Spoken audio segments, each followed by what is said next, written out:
कि स्वेच्छाचारिता का समर्थन हम बिल्कुल नहीं कर रहे हैं कि रात बिरात स्त्री पुरुषों को मन माने समय से कहीं भी घूमना फिरना चाहिए, ये हम बिल्कुल नहीं कह रहे हैं।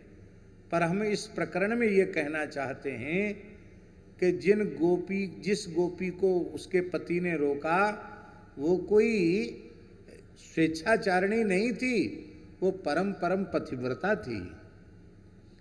पर ये पुरुष समाज की कमजोरी है, वो अपने ऊपर अंकुश कम लगाएगा, अपने ऊपर बिल्कुल अंकुश, मैं तो पति हूं ना परमेश्वर की पदवी मुझे मिल गई तो मुझे कोई टोक नहीं सकता। लेकिन अपना पूरा रुतबा, अपना पूरा पौरुष और अपनी पूरी हठधर्मिता स्त्रियों के साथ करते हैं, उसका दुष्परिणाम होता है कि जो दाम्पत्य जीवन अत्यंत प्रेम से युक्त होना चाहिए वह कटुता से भर जाता है।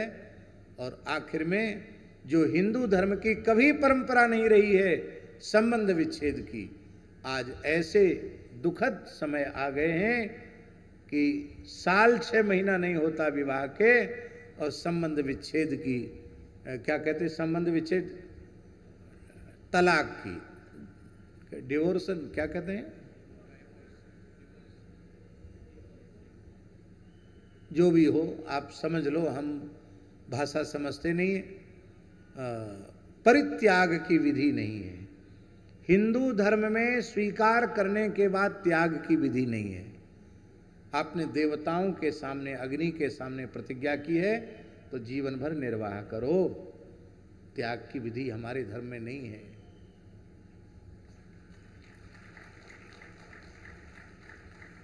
ये क्यों ऐसा हो रहा है? लंबे समय तक स्त्री पुरुष अविवाहित रहते हैं और अविवाहित जीवन जितना उनका पवित्र संयमित सदाचार युक्त होना चाहिए वैसा प्रायः नहीं हो पाता है, इसलिए प्रेम है ही नहीं तो आगे बढ़ेगा कैसे, निभेगा कैसे?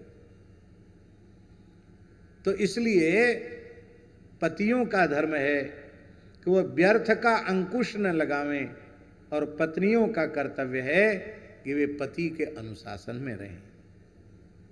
एक दूसरे पर विश्वास करेंगे तो प्रेम बढ़ेगा और एक दूसरे पर संदेह करेंगे तो प्रेम बढ़ेगा? प्रेम नहीं बढ़ेगा, प्रेम समाप्त हो जाएगा। जल पय सरस विकाय देखहु प्रीत की रीति भल, बिलग होय रस जाय कपट खटाई परत पुनि। हमारे पूर्वजों ने कभी किसी ने संबंध विच्छेद की कल्पना की थी? क्या हमारे धर्मशास्त्र के अनुसार ऐसी कोई न्यायिक व्यवस्था है जिसमें संबंध विच्छेद किया गया हो? बिल्कुल नहीं है।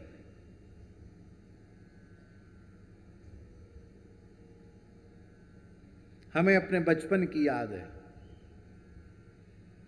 घर की बड़ी बूढ़ी माताएं दिन में 2:30-3 बजे 4 बजे भोजन करती थी। क्यों भाई 4 बजे भोजन? बोले दादा वो गांव में कथा बांचवे गए हैं और सप्ताह कथा कहने गए हैं, अब तो उनने खा लिया होगा, तब खाते थे। कितना प्रेम, कैसी सभ्यता! कोई बहुत पढ़े लिखे नहीं थे वे लोग, लेकिन जैसा पातिव्रत, जैसी पवित्रता, जैसा दाम्पत्य जीवन में प्रेम का निर्वाह उन अपने पूर्वजों के जीवन में आपने देख लिया, वो आप में नहीं है। और जो आप में दिख रहा है वो आपके बच्चों में और उनके होने वाले बच्चों में नहीं, क्योंकि हमने अपनी संस्कृति को छोड़ दिया और अपसंस्कृति, जो विदेशी संस्कृति है, उस संस्कृति को अपना आदर्श मान लिया। इसी के कारण देश की ये दुर्दशा हो रही है। इसलिए हम कहते खूब देश विदेश पढ़ो, लेकिन जिस भारतीय सनातन सभ्यता में हमारा जन्म हुआ है उसका कभी त्याग नहीं करना चाहिए। उसी में जीना है, उसी में मरना है। हम भारतीय हैं, ये गौरव की बात है। और उससे भी अधिक गौरव की बात है कि हम भारतीय सनातनी हिंदू हैं। बहुत बड़े गर्व की बात है, गौरव की बात है। श्री सीजन के लिए श्री महाराज जी के ऑफिशियल चैनल को जरूर सब्सक्राइब करें।